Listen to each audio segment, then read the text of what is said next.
Mimi.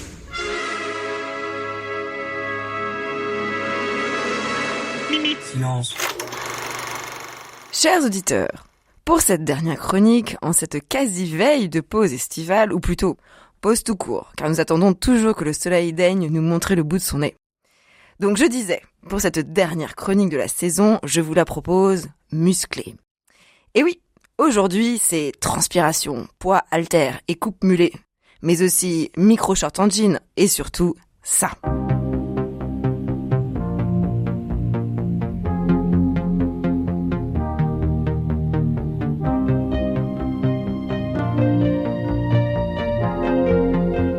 Comme le petit poussé, je sème quelques indices, à vous de me suivre si le cœur vous en dit. Avant toute chose, je dois vous révéler le critère déterminant qui m'a conduit à choisir Love Lies Bleeding de Rose Glass. Eh bien tout simplement la présence de Kristen Stewart, que j'admire énormément pour son travail d'actrice, n'hésitant jamais à perdre le spectateur en choisissant des rôles très variés, de princesse Diana à aventurière téméraire, en passant aussi par des productions diamétralement opposées du mainstream vendeur, aux réalisations les plus confidentielles. Et dans ce film dont je vous entretiens aujourd'hui, elle joue une gérante de salle de musculation au fin fond d'une ville du Nouveau-Mexique. Manifestement, l'on comprend que l'ambiance y est un peu lourde, que le poids familial et social pèse, et que pour notre gérante Lou, ce n'est pas tous les jours Noël. Ce jusqu'au jour où parmi les abonnés athlétiques suant en sweat rouge éponge, elle voit apparaître sous ses yeux, une brune piquante, au corps dessiné comme Hippolyte, reine des Amazones. Elle est belle, elle est fascinante, totalement fondue de culturisme, et elle rêve de gagner le fameux concours de bodybuilding de Las Vegas. C'est la passion entre ces deux femmes, et le couple, suite à un incident, se voit entraîné dans des rouages de violence dont elles doivent s'extirper.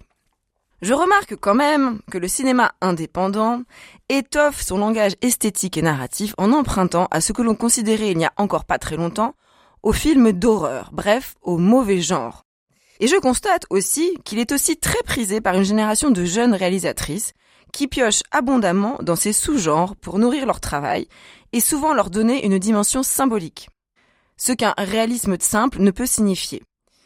Il leur faut passer par le fantastique, l'onirisme, le tabou ou le subversif pour donner corps. C'est dévoiler la vérité au-delà de la réalité tangible et quotidienne.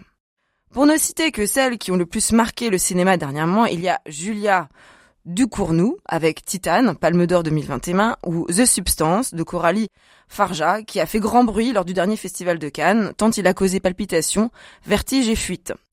Alors je vous rassure, le film de Rose Glass n'est pas de cette teneur, même si il est clairement déconseillé aux moins de 12 ans. Eros et Thanatos étant un thème bien connu des artistes, et largement illustré par les artistes symbolistes notamment, le film est lui aussi ponctué de scènes sans ambiguïté, qui ne sont pas gratuites certes, elles ont un sens. Car tout le film est extrêmement homogène. On entre dans une ambiance, et outre le scénario bien écrit, l'image parle. Tous les détails ont leur importance car la réalisatrice livre ici un point de vue quasi omniscient. Ce film est une réussite dans la direction et le jeu des acteurs, des personnages tous en demi-teinte, révélant dans les non-dits des personnalités complexes, des décors, une bande-son synthétique, des costumes si 1989, bref, Love Lies Bleeding de Rose Glass est un tout, un film punchy à voir, bon, sauf ceux qui ne peuvent pas le voir, bien évidemment. Bonne séance. Mimi.